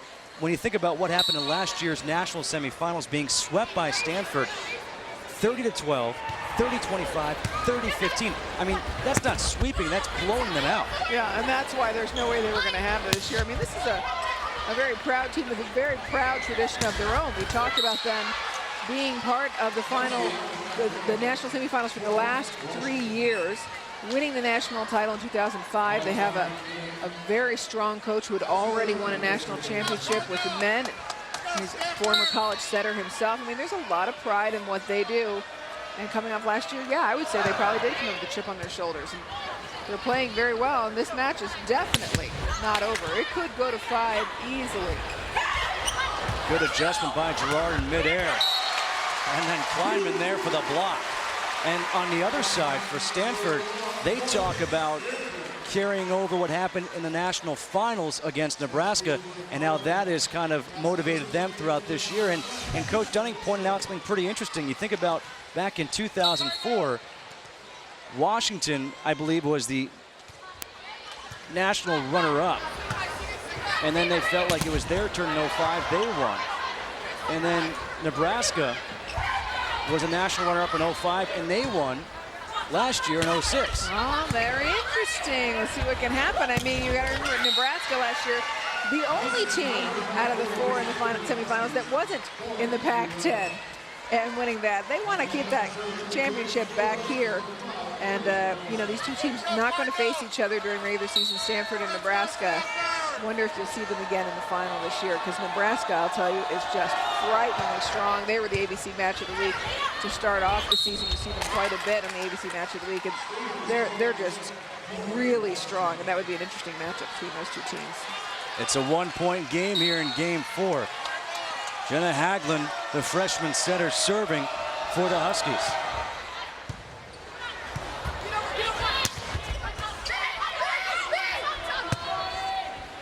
Mussey. Oh boy. Another good save, Mussey. Beautiful tip. Right in front of Bryn Kehoe. She's saying, I saw it. It was right there. Mussey doing a great job mixing it up. Watch her here from the backcourt. And Bryn Kehoe's like, I'm right there. Oh, I should have gone and gotten it. Well, we said the Huskies would not go down without a fight. 18-18 here in game 4. Timeout, Stanford. 18-18 here in game 4. John Dunning and Stanford hoping to put it away to avoid a game 5. Look at these undefeated teams in women's volleyball. Nebraska, as we talked about, Stanford, then Florida and Dayton. Stanford hoping to remain undefeated. Washington was undefeated up until last night when they lost to Cal, number 10 in the nation right now, and another Pac-10 team. So they're hoping to do unto others as were done to them last night. That time the ball hit the antenna. It's volleyball rule. The ball cannot hit the antenna and continue to play. That's automatically a point for the opponent, Washington. That's the first lead for Washington since 2-1 in game 3. And folks, AVCA call to action for membership and the latest volleyball news. Visit the American Volleyball Coaches Association at www.avca.org. You see Barboza there again with another passing or receive error. They're really targeting her. She's been struggling all night, working her way through it. But boy, they're targeting her. They know. That time a serve into the net. And Stanford now trailing by 1. Gabby Ailes, the freshman that has impressed Anne-Marie Anderson so much.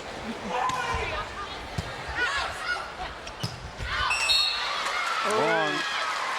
That was a tough one. That one was a wasted opportunity because they did get a great pass off of that. Oh, no, it's Washington point. FC may have been touched. Another run by the Huskies, 10-3. Again, serving to Barboza.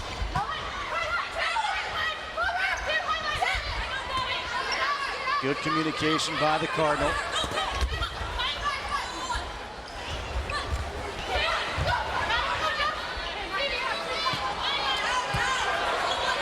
You gotta love the focus on both these teams.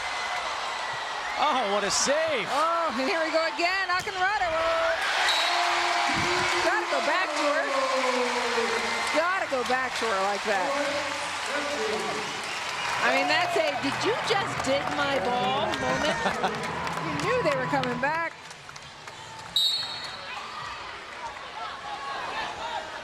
(21-20), Washington leading in game 4. A lift, they'll call that, hitting her so high in the chest. And that's just a tribute to the serve by Aaron Waller. Yeah, she just got jammed up there, Crystal Morrison. So it's tied up. They got 9 points to go in this game. Washington absolutely wants to get to that game 5. It all comes down to passing here. What are you going to do? You're seeing Dunning talking there. He knows that he needs to have this team pass well, make it happen. You saw the assistant coaches there talking to Gabby Ailes, the libero, in charge of passing. Very important. Get those middles working. Akinrada is deadly when you're setting her, but you can't without the pass. Well, now Dunning talking to Ailes as well, by the way. Anne-Marie, we opened this broadcast talking about how good Stanford has been over the years. And in 2004, when they won the national championship, the second at Stanford for John Dunning, they were led by the most outstanding player, Agana Namani, who was also the player of the year that year. And she was one of those names on the list for the freshman of the year as well for Stanford. There they go, winning the national championship. And it's just impressive what you see. You look at those numbers and you think, my gosh. I know, and could this team be even better than any of those teams? I mean, that's what's really incredible. But we have covered every player on the court tonight in terms of their excellence. Every player has shown excellence at one point or another. Mussey blocked. Again for Mussey. Akinrado. Oh my. You like Kendra Carlson, huh? I do. I like the way that both of these teams are gunning for it, one after the other. I mean, Kendra Carlson, just a freshman, we've talked about her. But it's the way that these teams are moving together as a unit. You see them fluid, moving together, flowing. Also the fact there's such great communication. Barbosa long, and Washington with a 2-point advantage here in this critical game 4. Washington played a 5-game match just last night. Stanford has played just 1 this year. Oh, big block. That was a big block on Kleinman. Oh, that was bigger. That was bigger. That was huge. To stop Kleinman from the backcourt and then swing block over and just send the ball down. And yeah, that was Kendra Carlson, the freshman out of Eaton, Colorado. Oh, a roof. She's calling her mother about that one. Mom, guess what? So Cynthia Barbosa was coming up to hit the ball. You know her. She's played with the national team for like ever. And I just roofed it right back in her face. Oh, my gosh. You can see it. It'll be on TV. It'll be great. Wow. Great one. That Washington was a big one. Obviously fighting here in this one, leading by 3 in game 4. And again, we talked about what happened the last time these two teams met. Stanford annihilated Washington 3-0 in the national semifinals. But again, it wasn't the fact that it was 3-0. It was the scores of those games: 30-12, 30-25, 30-15 in the national semifinals. It would just make me mad hearing about it all over again. And this Washington team, but I tell you, Kendra Carlson, she wasn't even part of the team at that point. She's heard about it. It's legend to her. All she knows is that she's facing 2 players who started on the national team this summer. A setter who is fantastic in Bryn Kehoe. I mean, a candidate for Freshman of the Year. And she has that Husky mentality. I want a piece of that. I want to see what I can do. Washington doing great. This 3-point lead, the largest of game 4 for Washington. Again, they are trying to force a game 5. Look at that. We talked about hitting percentage all night. What a turnaround. 400 now after hitting .023, .056 in earlier games. Akinrado one. Yeah, that play behind the slide out to the pin. It's tough to defend. You know that they're out there trying to block it. Mussey's like, yeah, I got it. I got it next time. And Akinrado probably saying, I don't know that you do. That's another big point because Barbosa gets a chance to serve. Oh, that was a Tylenol moment right off her head. Are you getting paid for this? I am. I'm having a good time. Are they giving you like Tylenol, free Tylenol? No, I'm just having a good time watching great volleyball. I mean, you knew it was going to be great coming in, but that hurts. That hurts coming off your head that fast. Here, come here. I'll show you. Thanks.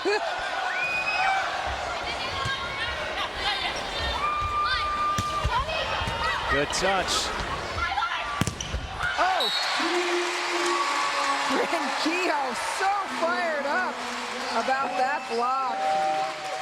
She's having a great time. 5'11", watch her set this block. Akinrado goes out there to close it, by the way, but that's all Kehoe's hands. And by the way, they're facing in the middle of the court. Very important. It's easy to get used on that outside. So not only was she up and over, but she was facing well. Akinrado to serve. Her team down by 2. Good dig. Kleinman. Beautiful off-speed tip by the Pac-10 Player of the Year. Crystal Morrison showing a maturity that shows you how long she's played at this level, finding the 1 square foot of court that Stanford couldn't dig.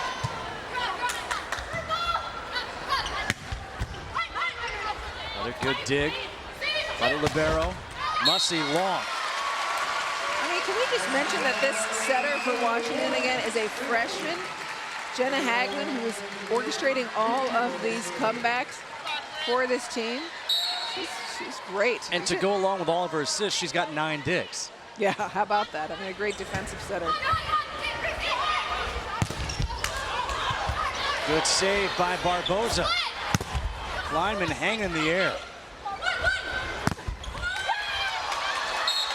And there is Alicia Deasing. This Washington team is showing now why they have been in the upper echelon of collegiate volleyball year after year. There's a little color in Jim McLaughlin's face. He looks a little more pink or red than he did before. Look at that. He's trying to hold out down his excitement. Oh, great dig. Uh-oh.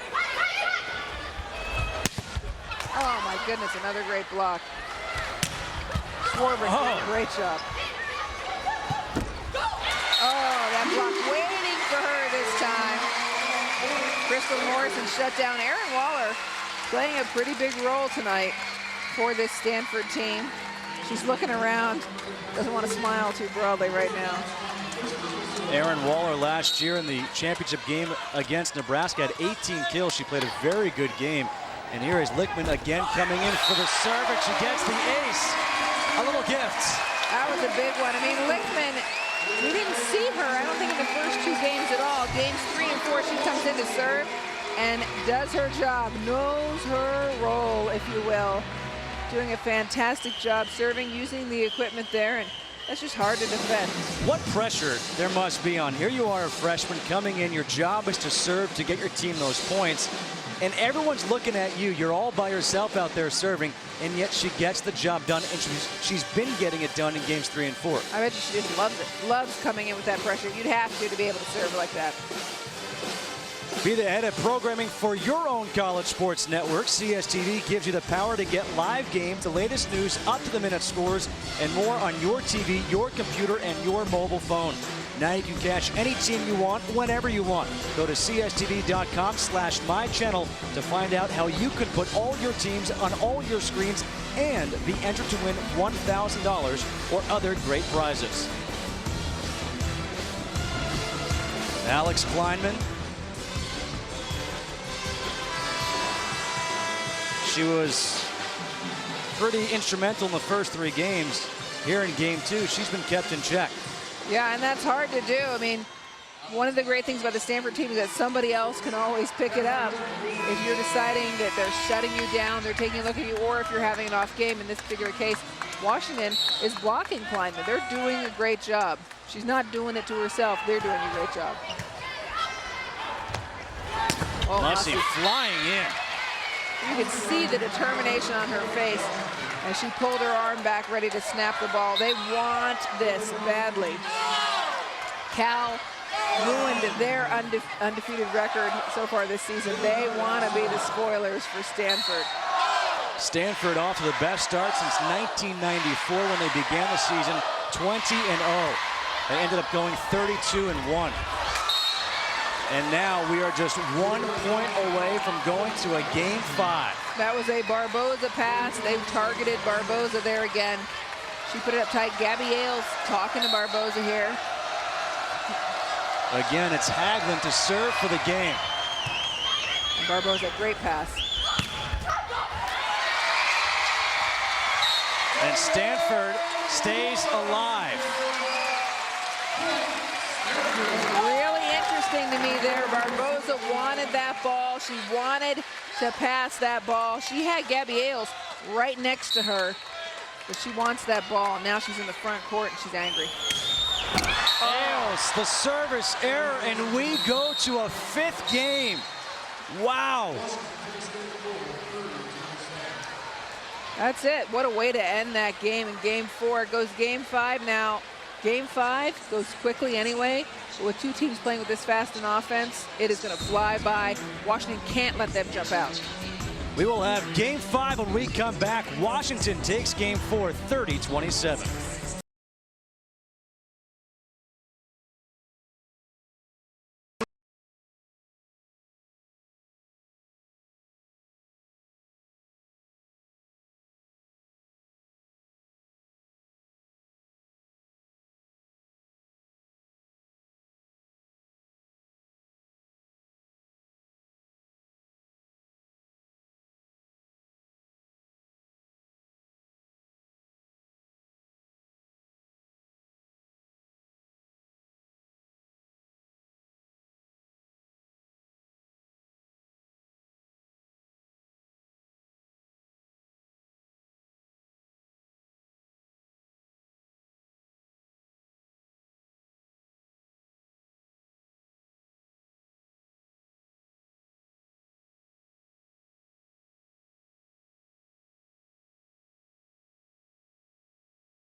We go to a 5th game because of that girl, Stevie Mussey. 8 kills in game 4, 18 kills on the evening. In game 5, like you said, Anne-Marie, it goes fast. Oh, it does. I mean, the game is only to 15 points. They switch sides at 8, by the way. You must win by 2. Remember, of course, it's rally scoring anyway, so every serve is a point. And then you add in the speed with which these teams play. Forget about it. Come out, jump out to an early lead. That's your only chance. Hadwin to serve. She's got 4 aces on the evening. Lichtman goes long. 1-0, Washington on top. Interesting to see Lichtman take a swing at the ball. She'd only taken one other swing all match.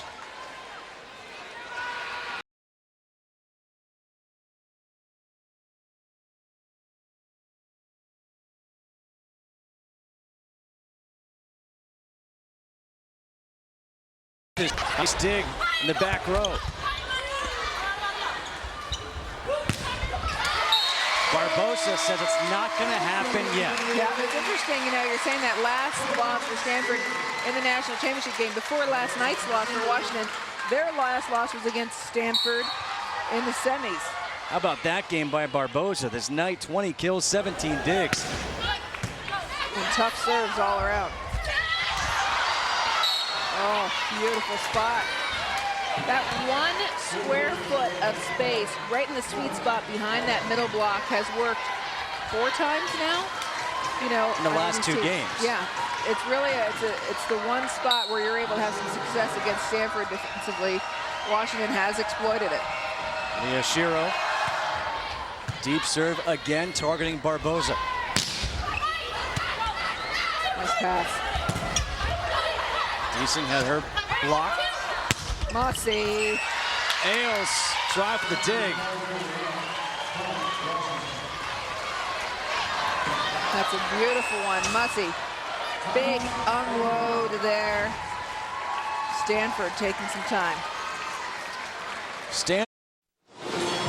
Game 5, 12-9, Washington leading Stanford. You know, we thought we'd have a good match when we came in tonight. You have a game 5, you expect this feeling in the crowd, but when it's number 8 versus number 2, at number 2's homecoming weekend, it's ratcheted up even another notch. Morrison with an effort, then Mussey, wow! Oh! And Akinranawa. God, that hurts. I mean, she just snapped that ball. We're seeing an enormous amount of packs in the head today, I have to say. The intensity here is palpable. I mean, it's just, you can feel how tight it is. Both these teams want this. You want to come this far and be heartbroken, and now Washington within 2. It's almost as if you may need a Tylenol. It's almost as if. 13-10, Washington 2 points away from taking the match and handing Stanford its first loss of the season. Just thinking service has to be in. Wow. Oh, she was gifted. There will be nothing in your stocking for Christmas this year. You just got it. I was just thinking as she was serving, boy, you got to serve this ball in. And she got an absolute gift from the tape. And I know that she might say, yeah, I practiced that serve, but that's a tough one. McAfee serving for the match. Oh, what a dig. Good dig by Mussey. Morrison, that will do it. Stanford no longer undefeated. Washington with the upset. Washington played an incredible match there. Stanford no longer perfect, still excellent. So both these teams started this weekend undefeated. They both now have a blemish. Last night Washington lost to Cal, and now they came and took it out on Stanford in 5. Washington wins game 5, 15-10 to win the match 3-2, handing Stanford again its first home loss since November 10th, 2006. What an effort by both teams, but the Huskies, they showed their fight, and they showed why they're in the top 10 in this country.